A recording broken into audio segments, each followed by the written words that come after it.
Hi everybody, welcome, thank you for coming. Today we're going to be talking about the Wounded Warrior Project and the issues that our veterans face when they come home from war, what the Wounded Warrior Project does, and ways that you guys can help out with the Wounded Warrior Project.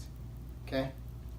So, to start, Susan Woodruff of Military Medicine states, "There is a need for more work to understand the quality of life. Outcomes of survivors of Operation Enduring Freedom and Iraqi freedom combat injury to improve care and treatment and prevent physical and psychological and social outcomes."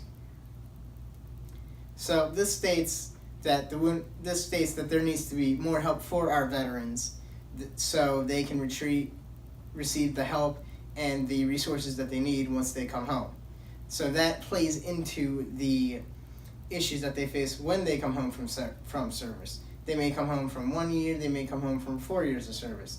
It's never telling how long they've served, but the part that matters is that they did serve, and the problems that they face all come true, and and they all face the same ones, no matter how long they've served.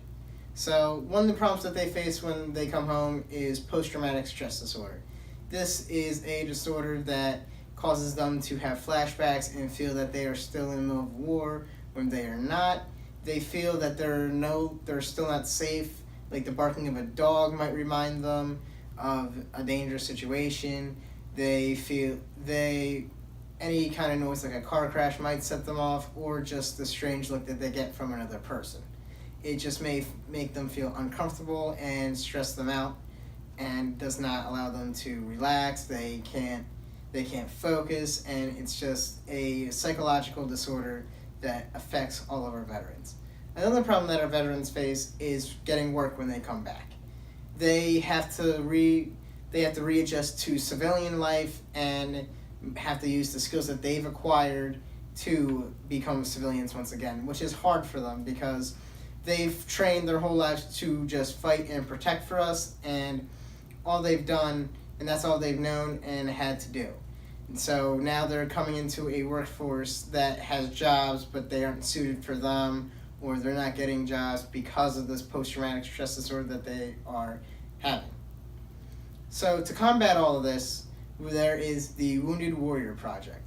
The Wounded Warrior Project helps them see their benefits and the healthcare that they should be getting, and helps them see the right doctors, and gives them help with recovering and coming back into civilian life. It helps them find jobs easier, adjust to it, and it helps them all just retrieve themselves and come back to the way they should be. So there's several things that they do. They do incentives. You can always donate. Donations is one of the biggest things that the Wounded Warrior Project does take to receive. They use this in helping find medicine. They help our veterans that have had amputations due to the combat they've had to face.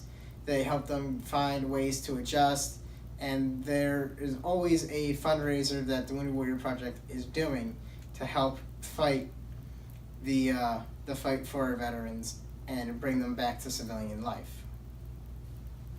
Something else that you may want to do if you want to join the Wounded Warrior Project is you can actually join it yourself and become one of the members that helps out with it. You can become a volunteer and work some of the fundraisers, and you can just work with some of the veterans through their stress, through their PTSD, by doing therapy. If you're a therapist or a doctor, you can always help them that way. Or if you're just a job coach yourself and you want to help out with the Wounded Warrior Project, you can always just become a veterans job coach and help them see what job suits them, if they should go to school for a certain thing, if there's something that they like a lot and they want to understand more, you can help them see what kind of schooling they should be going to, and then you can help them find a career in that job that helps them adjust to civilian life much easier.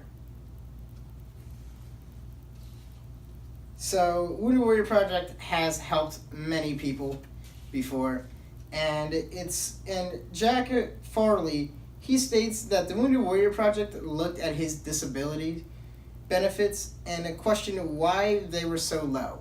He was injured and has had 2 amputations to both his legs, and he had to fight, and his benefits that were given to him by the government were very low. They didn't help him much. He was basically on his own. So they saw that they were really low, and he noted, and they asked him why didn't he realize that he qualified for more. And what the Wounded Warrior Project did was they helped him get more and understand the full rights of his benefits that he should be receiving, and helped him see how much he needs to earn and what he should be getting from the government as aid as he's recovering. So one aspect of the Wounded Warrior Project could be, you could say that the American sniper Chris Kyle was as if he was part of the Wounded Warrior Project. Now, he was a part of his own project, but that also plays into the Wounded Warrior Project. For after he had done 3 tours in Iraq and he returned to civilian life, he had struggled from post-traumatic stress disorder. He realized that he'd struggled from this, so he decided that he would help veterans as well. He helped them by taking them out. They went out to eat. They went to gun ranges and just shot. They talked, and he helped them relax and adjust to civilian life. That's another way that you can help by joining the Wounded Warrior Project. You can always join that way, and they can always give you a veteran, assign you to a veteran, and help you understand what this veteran's going through and ways that you can help them. And that helps you see the promise that the Wounded Warrior Project gives our veterans, that helps them recover and come back to civilian life. So today we talked about what the Wounded Warrior Project does, how you can help, and ways that it has helped many people before, and how it's going to continue through the years to help many others. Thank you all for coming.